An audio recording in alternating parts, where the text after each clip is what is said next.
Oi, gente, de volta aqui, mais uma live no Facebook do Colégio Platão. Toda semana a gente está por aqui para conversar sobre os mais diferentes assuntos. E hoje eu coloquei, inclusive, como chamadinha lá, né? Olha, quando a gente trata da saúde, do cuidado com a saúde, a gente também está falando de educação. Porque quando a gente tem esse cuidado, esse olhar, isso também faz parte de um processo educativo, claro. E a gente vai falar sobre isso hoje com a doutora Adriane Petrucco. Doutora Adriane é pneumologista, é especialista em sono. A gente vai conversar com ela, conhecer um pouquinho a doutora Adriane daqui a pouquinho. Mas antes eu quero fazer aquele convite que eu sempre faço quando a gente começa a nossa conversa. Que você pegue aí a notificação que você está recebendo. Você está recebendo aí, né? Colégio Platão está ao vivo agora, tal. Está recebendo a notificação. Então você vai abrir no seu celular e você vai compartilhar essa mensagem também para que outros amigos e amigas possam assistir a nossa conversa. A ideia é exatamente essa, para que a gente possa popularizar conversas, papos, né? Nossos assuntos que são de interesse, são de relevância para as pessoas. Então, a gente tem aí um público grande que, claro, gosta dos assuntos relacionados à educação, mas hoje a gente vai falar de algo que tem a ver também com a educação, porque tem a ver com a qualidade da vida da gente, com a qualidade de vida, tem a ver com o sono. Então, deixa eu só compartilhar aqui, assista nosso papo ao vivo. Ok, já estou escrevendo aqui. Assunto de hoje, deixa eu colocar, tal. Ok, vamos lá. Já está aqui. Postadinho. Muito bem. Eu já coloquei no meu Facebook, espero que você também tenha feito isso. Nós já temos algumas pessoas que estão chegando aqui com a gente para acompanhar a nossa conversa. O Agnaldo Luiz Baldo já está aqui comentando aqui, ó. Esta conhece do assunto. Doutora Adriane, seja muito bem-vinda. Você que é da casa, é do Colégio Platão, é mãe de aluna aqui do Platão. Vamos conversar contigo.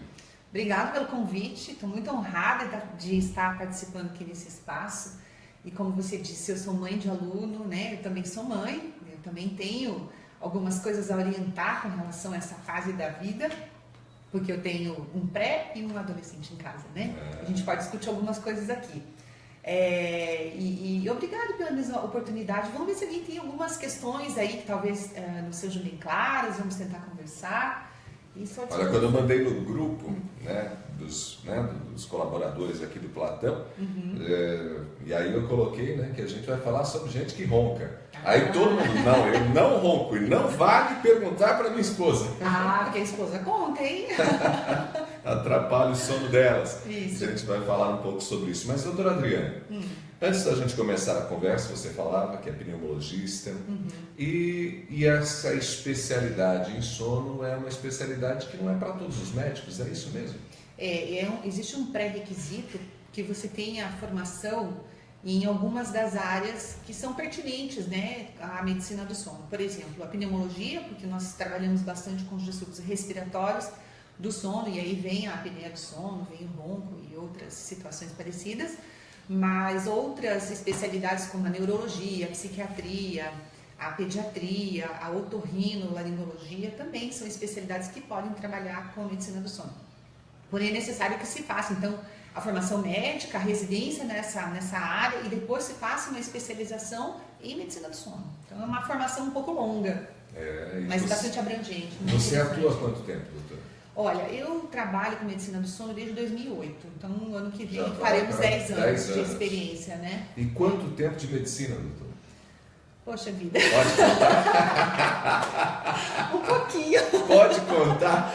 Pode, eu comecei em 2002 aqui em Maringá, então já tem um tempinho, né? É maringaense? Não sou. Não? Não, eu vim de Venceslau Braz, uma cidade pequenininha aqui no interior, no Norte Velho. E eu tô aqui em Maringá desde 83. Então, eu estudei aqui o tempo todo, né? Eu sou maringaense de coração, amo essa cidade. Aí fez, claro, as especializações fora e voltou para atuar. Mas eu fiz o UEM, eu sou aluna da UEM. UEM, sou uma das primeiras turmas, com muito orgulho. A Universidade de Maringá é bem conceituada no curso de medicina. Então, os candidatos aí ao curso de medicina não é, estudem bastante, vale a pena. Sim, muito concorrido, mas sem dúvida de altíssima qualidade, né? Um curso de muita qualidade. Mas vamos falar um pouquinho sobre o sono especificamente. Tem gente que não tem problemas, deita, dorme, uma tranquilidade danada. Mas sabe o que eu tenho notado? E aí a gente começa falando justamente para o público mais jovem. Eu tenho notado que muitos adolescentes reclamam que não dormem tão bem. Né? E eu falo isso inclusive de casa, porque eu tenho um que não é mais adolescente, vai fazer seus 21 anos, mas ele reclama muito que tem dificuldade para dormir. O que acontece com essa moçada que eu durmo e ele não dorme? Pois é. Durante a nossa vida, nós temos mudança no padrão de sono. Isso é normal acontecer.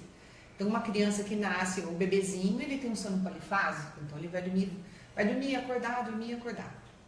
Aí, de acordo com os anos vão passando, ele vai dormindo menos durante o dia, consolidando mais o sono durante a noite, deixando pequenos cochilos.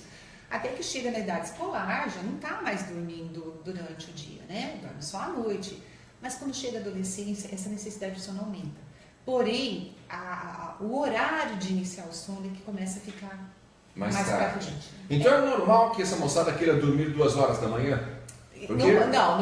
Não podemos deixar esticar, mas a tendência é dormir um pouquinho tarde, mas aí vem a compensação da manhã. Porque aí eles não querem levantar. Exatamente. Você tem lá que levantar 6h30, 7 horas, Jesus. A necessidade de sono é maior, porque você está passando por um processo de mudança hormonal, crescimento, né? Existe uma necessidade metabólica muito grande, você precisa ter um período de descanso bom. Mas como já tem essa possibilidade de dormir um pouquinho mais tarde, e hoje em dia a gente tem um fator complicador muito grande, que é a exposição à luz branca, e aí vale lembrar, o que é a luz branca? Isso. Celular, tablet, assim o tempo todo, celular, tablet, qualquer monitor. A luz azul, a luz branca, ela tem um comprimento de luz que é chamada de luz azul. Então, esse tipo de luz, quando incide lá no fundo da retina, ele acaba inibindo um processo que é normal, que é a produção de melatonina. Melatonina é um hormônio do sono. Ele é um iniciador do sono. Naturalmente, ele é produzido na ausência de luz. Então, quando a gente se expõe muito a esse tipo de luz, a gente já vai atrasando o início do sono. Então, um adolescente que já tem uma propensão a dormir um pouquinho mais tarde, se ficar exposto a esse tipo de luz mais tempo, ele vai demorar mais para dormir. E aí, então, de manhã cedo tem colégio, né? Claro, tem colégio, faculdade. Então, quanto mais tempo fica aqui... atrasa. Quanto mais tempo fica aqui, mais tempo... A tela do computador vale a mesma coisa? Vale. É o monitor, é o tipo de luz. O efeito é o mesmo. Então, quanto mais tempo na frente do computador, na frente do tablet, do celular, quem sabe às vezes assistindo coisas, conversando com pessoas, mais tarde vai dormir. Vai, porque você fica estimulado, né? Além do próprio estímulo, que aquilo que você está vendo já está te entusiasmando, né? Eu quero ver mais isso, quero ver o Facebook, agora eu quero ver isso, né? Agora vou no Snapchat, enfim, vai usar todas as mídias sociais para poder, né, botar tudo em dia, porque é muito compromisso, né? Claro. Todo mundo tem um monte de coisa. A agenda que Mas aí, aquela luz, ela atrapalha a produção da melatonina. E isso é você mudar a sua fisiologia normal. Então mexe na fisiologia, altera. Mexe na fisiologia do sono. Mas, doutor, então, a moçada que tem dificuldade para dormir, o primeiro procedimento é largar mais cedo desse negocinho aqui? É ter horário, né? A gente briga um pouco. Às vezes eles não entendem, mas é importante que você mantenha um horário de rotina para ir para a cama e para sair da cama, para você ter uma higiene no sono, para você ter um sono saudável. Então, e evitar realmente essa exposição à luz, esse tipo de luz, porque vai atrapalhar um pouco. Olha só, então, pais que estão nos acompanhando, a missão de vocês é dura. Tirar o celular, o tablet, o computador, né?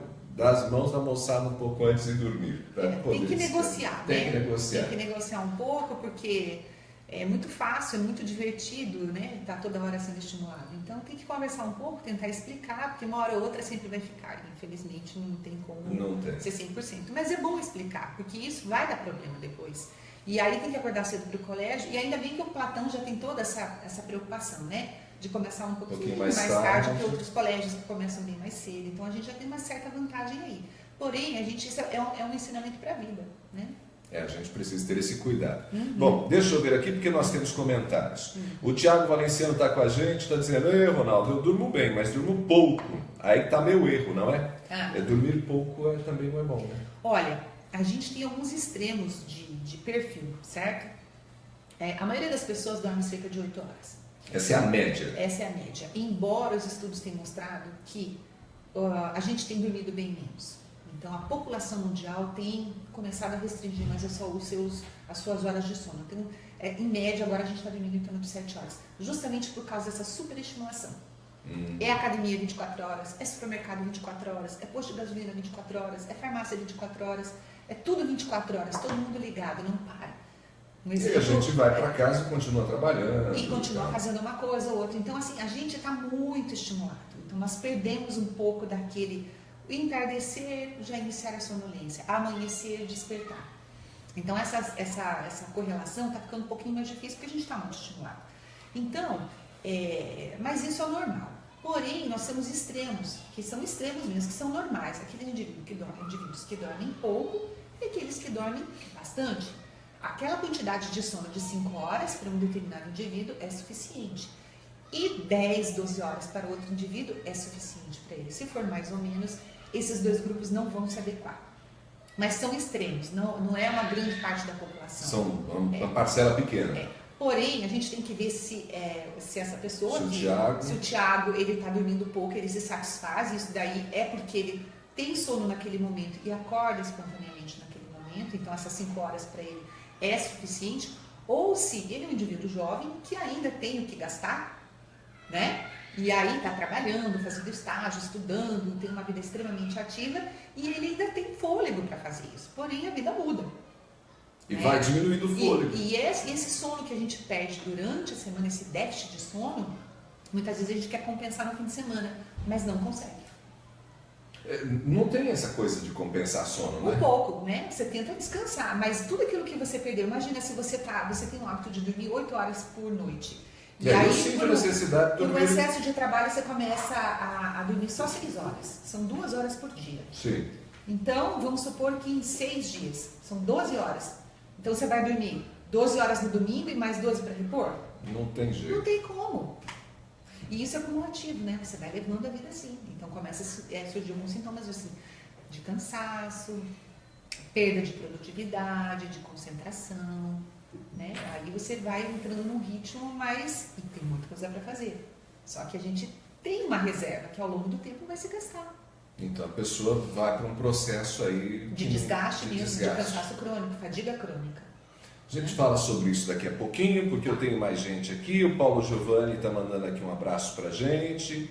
O nosso querido diretor, professor Toninho, está aqui mandando um recado. Doutora Adriane é a referência quando o assunto é sono, simpatia, competência e conhecimento. Esse bate-papo vale muito a pena. Muito obrigado, Toninho, pelo apoio, sempre muito bom ter você. A gente está aqui na sua sala, você está por aí, em algum lugar, acompanhando a gente. É sempre muito bom ter esse carinho seu.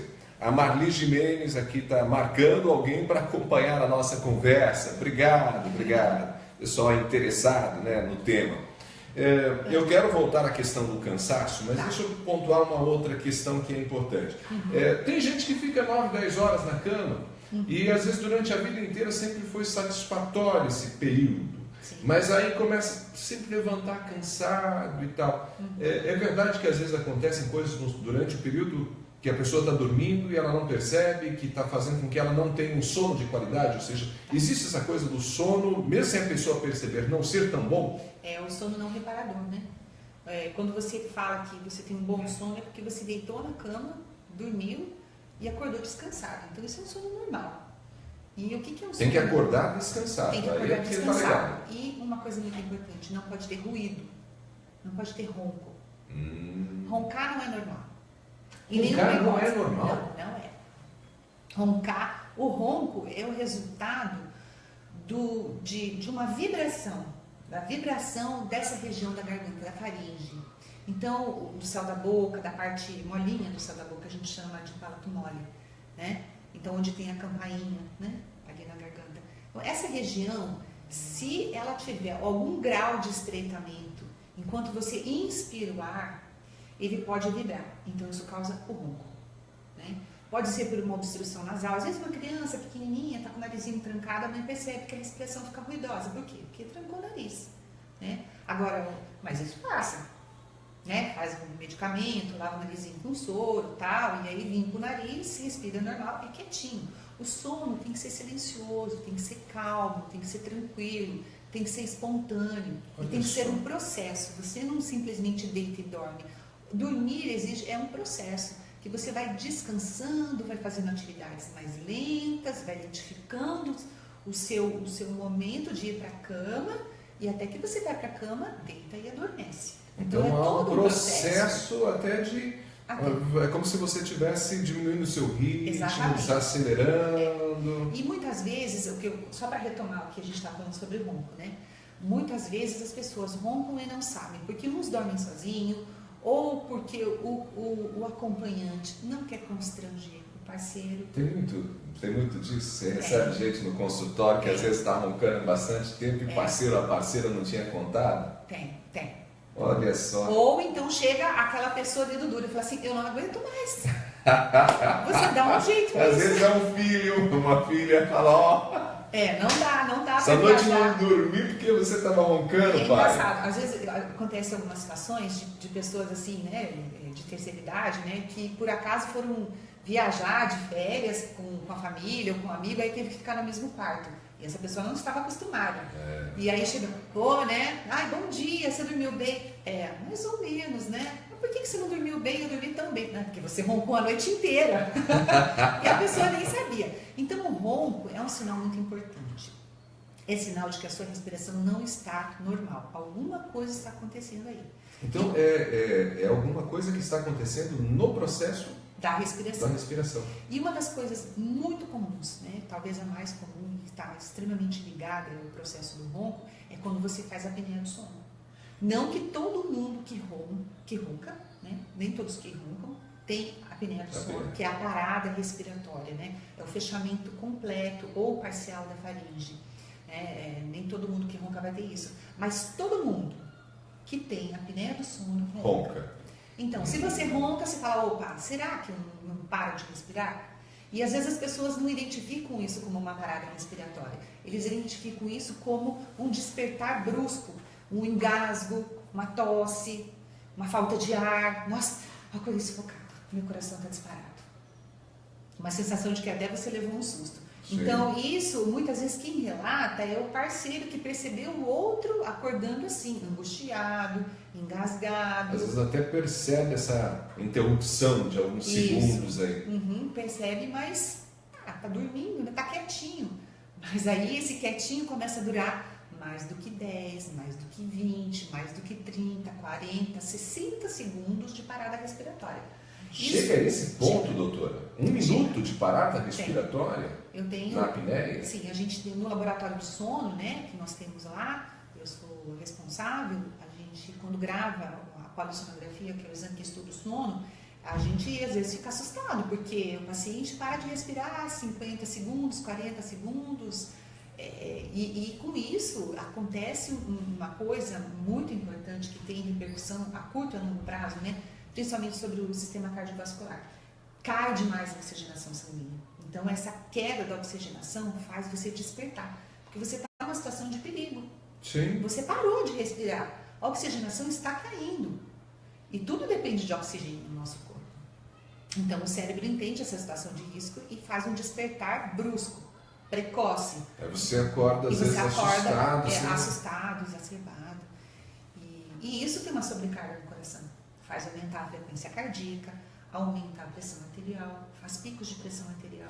Né? Então, tanto que hoje que a Sociedade de Cardiologia já considera a apneia do sono como a primeira causa de hipertensão arterial. Que até anos atrás a gente achava que era a hipertensão arterial essencial. Apareceu. O hábito de vida, alimentação e tal. Hoje, sim. A apneia. A apneia do sono é a primeira causa que tem que ser investigada. Surgiu um paciente com hipertensão, vamos investigar a apneia do sono. Que coisa. E essa pessoa com apneia, doutora, São muitos casos, a gente tem estatísticas, quem sabe, percentuais. Olha, os primeiros estudos mostraram uma prevalência significa a chance, né? A quantidade de pessoas que tem, né? Sim. Os estudos foram feitos alguns anos atrás nos Estados Unidos, ele avaliou em torno de 2% para a mulher e 4% para homem. Então é mais comum no homem que na mulher. É mais comum. Mas isso foi um estudo preliminar, que teve algumas limitações e tudo mais. Mas tem muita gente que tem apneia e não sabe. E não sabe. Aí o que aconteceu? Em São Paulo, existe um grande centro de estudo de distúrbios do sono.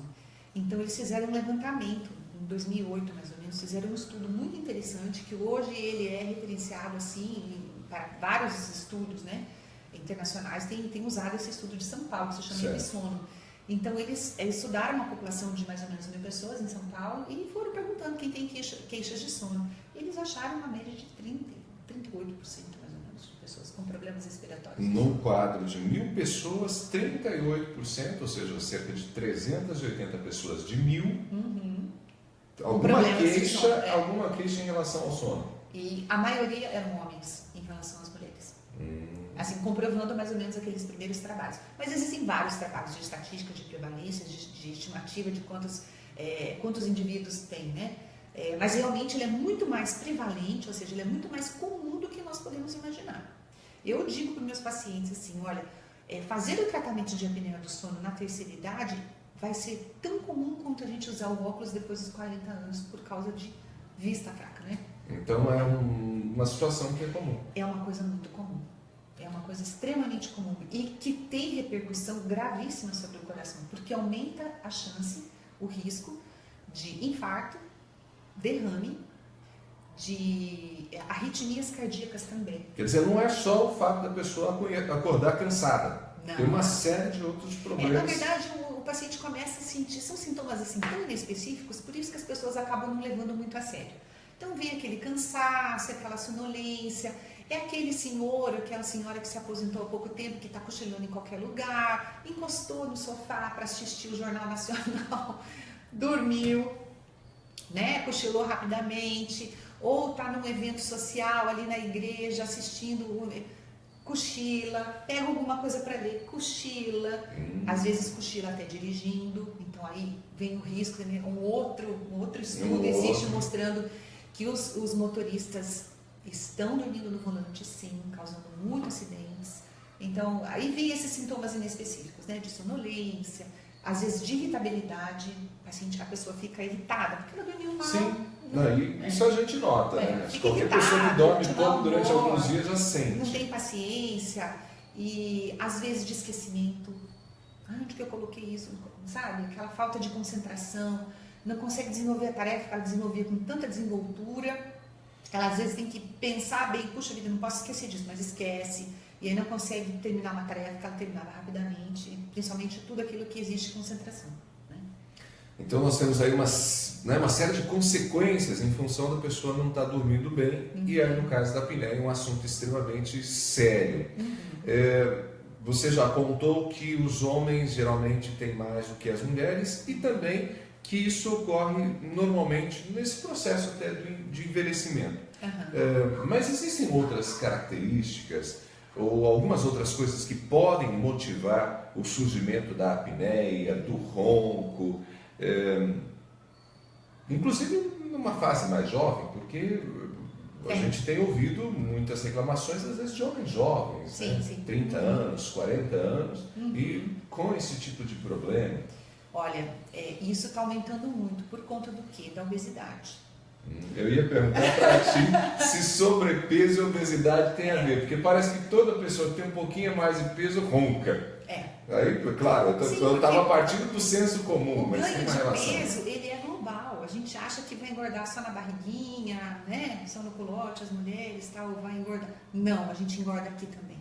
Engorda aqui. Engorda aqui. E o fato de engordar aqui, então, é problema? Também. Então... Aquela papadinha que começa a aparecer aqui, aquele pescoço muito curto, muito largo, ele é um fator de risco para a apneia do sono. Então, a obesidade é um fator muito importante. Outras situações que estão associadas ao risco aumentado da apneia do sono já são inerentes do próprio indivíduo. Por exemplo, a formação óssea. Se ele tem essa região do queixo aqui muito pequenininha, né, mandíbula ou maxila muito pequenininha, muito estreitada, isso também vai fazer com que os espaços ali na faringe, os espaços aéreos também fiquem reduzidos e você tenha uma dificuldade de respirar. Desvio de septo, rinite alérgica, né, nariz sempre obstruído, isso também leva a ronco. Não necessariamente leve uma apneia, mas vai começar com alguma coisa, já vai ter uma respiração ruim, né? Outras situações, por exemplo, de alteração anatômica, pacientes com síndrome de Down, que eles geralmente têm um volume de língua um pouco maior, isso faz também com que obstrua mais a faringe, isso cause mais ronco, amígdala muito grande. Então, às vezes tem crianças que estão na escola, os pequenininhos, e aí são muito agitados, né? E não para quieto. Por quê? Porque muitas vezes ele dormiu mal à noite porque tem amígdala grande.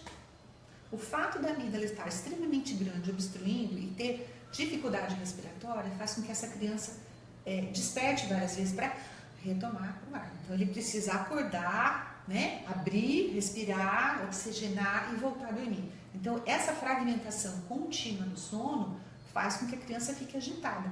Já o adulto não, o adulto vai ficar sonolento. Entendi. Entendeu? Fumante alcoólatra? Ah, também, com certeza. No caso do tabaco e do álcool, parece que afeta tudo, né? Não é? O álcool, não tem nada que escape. Não, o álcool e o tabaco são nossos inimigos. A gente, né, sempre vai lutar contra isso. O álcool tem uma questão interessante, porque o álcool ele causa um relaxamento, né? Então, se você relaxa mais, você vai roncar mais.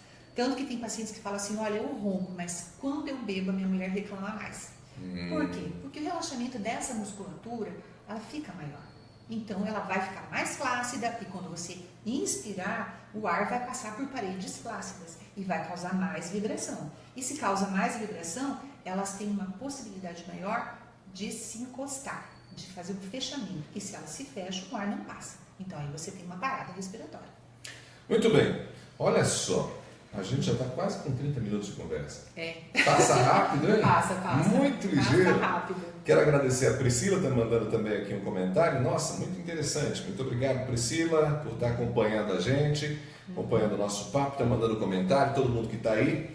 Doutora, para esse momento, digamos, já quase final da nossa conversa... Já está acabando. Para essas situações todas tem tratamento, tem solução. Eu ouvi dizer que hoje tem até equipamento para ajudar no sono. Tem sim. E ainda bem, foi uma ideia brilhante que um australiano teve na década de 80 de fazer com que essa região da garganta voltasse a ficar aberta. Pena que a gente não tem uma ilustração aqui para mostrar, mas vamos imaginar o seguinte. Nós temos 2 tubos para o ar passar que tem uma sustentação. Então a gente tem a via aérea superior, que é o nariz, certo. E tem a traqueia aqui, que é outro tubo que não vai se fechar, porque ele tem uma sustentação. Porém, atrás ali da língua, ali não existe uma sustentação, porque é uma região, ela é comum, tanto para fala, tanto para mastigação, tanto para deglutição. Então é uma região comum a várias funções. Então fica meio confuso o negócio por lá. Fica meio confuso. E ali é uma área muito fácil de se fechar, ela é extremamente colapsável. Então é ali que acontece o problema. Então se fecha. Dependendo do grau, do número de vezes que esses eventos acontecem durante a noite, se você tem uma apneia grave, leve, moderada, a gente escolhe por um determinado tratamento. E esse tratamento da apneia ele pode ser multifatorial. Mas só falando um pouquinho disso que você me perguntou especificamente, não falando de todos os tratamentos, porque tem muita coisa para falar, seria uma outra oportunidade. Mas existem aparelhos que fazem essa pressurização da garganta, da faringe. Através do ar que entra via nasal, ele chega nessa região e insufla aquilo. Insufla aquela região que estava desabando, que estava fechando. Então o ar, ele ocupa um espaço e acaba levando a língua um pouquinho para frente, o céu da boca no lugar. Então tudo se acomoda de forma tal que você, ao dormir, não tem o relaxamento exagerado daquela região, então não tem essa vibração, lógico, não vai ter ronco e não vai ter o fechamento, então não tem parada respiratória. O nome desse aparelho é CPAP. Olha só, então tem até aparelhinho para resolver o problema. Bom, eu acho que para a gente fechar essa conversa, eu perguntei do aparelho muito mais porque para a gente ver até quase o extremo da possibilidade de tratamento, né? Porque certamente existem terapias, outras tantas situações. Mas eu acho que o mais importante para a gente fechar aqui a conversa é compreender que existe tratamento, mas isso tudo passa por um diagnóstico, né? Sim, precisa passar por um estudo, né, da noite para a gente avaliar exatamente qual a gravidade do problema. O tratamento não é igual para todo mundo, esse tratamento ele é individualizado. Em algumas situações a gente precisa lançar mão de vários tratamentos, talvez não um só. Às vezes a gente precisa lançar mão até de fonoaudiologia, de exercícios. Às vezes a gente precisa fazer cirurgia. Às vezes a gente precisa de fisioterapeuta, abandonar alguns hábitos, mudar, né, perder peso, evitar alguns tipos de medicamentos. Então, é uma situação que exige uma avaliação muito extensa. E passar por um especialista do sono, né, que é a pessoa habilitada para tratar isso. Muito bem. Então, para você que está acompanhando a nossa conversa, se tem alguém na família, e é bem fácil ter, né, alguém que ronca, alguém que tem dificuldade para dormir, né? Então hoje nós temos especialistas que podem ajudar, que podem acompanhar. E aí vai lá, passa uma noite às vezes na clínica, né? Isso, faz ali os exames, fica monitoradinho, descobre quais são os problemas e aí tem as indicações adequadas. Eu acho que o mais importante não é fazer aquilo que o vizinho fez para resolver, né? É buscar um procedimento que seja exatamente para você. Para você, exatamente. Doutora Adriane, eu quero te agradecer mais uma vez. Se alguém que está nos acompanhando, talvez às vezes até algum pai, alguma mãe que é aqui do colégio, ou mesmo alguém que por acaso nos assistiu ou vai assistir em algum momento e quer saber um pouquinho mais sobre tratamento, enfim, você está em qual que é a sua clínica, o seu... A nossa clínica fica ali na Joaquim Nabuco, 690, próximo ali da Curitiba, entre a Curitiba e a Rio Branco ali. Bacana. Como que é o nome? Clínica de Medicina do Sono e Pneumologia. Então, tá aí, tá feito o convite, né? Provavelmente você vai conhecer alguém com problema, então pode procurar ajuda. Doutora Adriane, mais uma vez, obrigado. Obrigada. A você que esteve com a gente, obrigado pela companhia, pelo carinho, por ter escolhido ficar algum tempinho aqui com a gente. Algumas pessoas assistem fragmentado, né? Um pedacinho aqui, outro pedacinho ali. Eu espero que a fala tenha valido a pena e que você, quem sabe, compartilhe, né, com outras pessoas, porque certamente a nossa conversa de hoje foi esclarecedora. E eu, aqui, enquanto estava conversando, fui pensando num monte de gente que tem dificuldade para dormir, que tem tido problemas, que precisa de ajuda e às vezes a conversa com a especialista pode certamente auxiliar. Doutora Adriane Petrucco foi a nossa convidada, ela que é pneumologista, especialista em sono, e esteve com a gente na TV Platão de hoje. Na semana que vem a gente se fala. Até mais! Até mais!